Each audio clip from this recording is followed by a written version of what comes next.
Ito po ang ating Jolite Trax 3. Good for newborn, up to 30 to 35 kg. Proven and tested na po ito and recommended po namin for big kids. Okay? Already clean and sanitized na po ito. Ayan. So ito po yung details po niya one by one. So wala po itong faded, wala siyang discoloration. So ayan po yung canopy niya. Nakaset up po siya for full canopy. So ito yung extension canopy niya. Zipper siya. Okay, and then meron siyang peekaboo rito. Next natin, yan po yung setup niya pagkakaupo. As you can see, malapad siya and then mahaba. Compare sa mga normal stroller. Kaya recommended namin talaga to sa mga big kids. Okay, and then harness niya, 5 harness, belt lock. Wala po siyang putol. Yan, okay. And then, next natin, yung kanyang front handle. Ay, meron siya kasamang pad. Press nyo lang po dito sa dalawang side kapag lalagay, tatanggalin nyo po si baby. So, try natin to make it sure na kayang-kaya po siya. Okay? Pagpagod na yung parents. Yes. For example, yung parents naman yung pagod na, siya naman yung pwede maupo dyan. Okay? So, next natin, yung kanyang leg rest. Ito, adjustable po ito kapag nakaupo si baby. Click nyo rito po sa side, left and right. Ayan. Kapag nakahiga, angat nyo lang po ito and then higa natin. Ayan. Okay? As you can see, mahaba siya. And then, next natin, yung kanyang footrest. Saka yung gulong niya sa harapan. Ayan. Okay?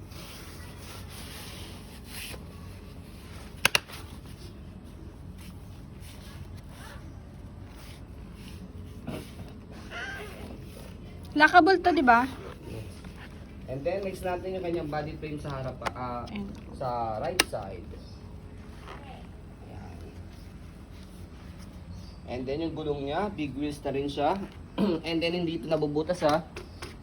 Kaya, long lasting siya. And then, yan, stopper niya, nakakable na po. Para sa tapak lang dito, naka-stop na siya. Okay? Yung kabilang side na gulong, pati yung kanyang basket. Ayan, malaki yung basket niya. Marami kayong pwede mailagay. And then, dito po siya ina-adjust. Kapag gusto niyo po siyang hihiga, press nyo lang po ito and then pull down. Okay, kapag naman po iuupo niyo po siya, atake nyo lang po ito pataas. So, try natin. Ayan. Sigal lang siya kadali. Then, next natin yung kanyang body frame sa left side. Okay, and then yung kanyang handle, check natin kung meron siyang tear. Wala naman. So, ayan, stroll natin to make it sure na wala po siyang problem regarding sa kanyang Dalawang pitit, isang 3-year-old ko sa isa pang pitit na baby, kaya pa. So, ayun yung Ayan. baby namin, 3 years old, 12 Bite pa, oh. kilogram. Maluwag pa. Parang wala lang. Okay? So, kapag filled siya, napakadali lang din. Okay na, baby? Thank you. Yeah. So, ganito siya, napakadali lang ito, less hassle. So, sa pinakaupuan niya, full strap. Push nyo po itong color gray, tapos pull. See? Ganun lang siya kadali.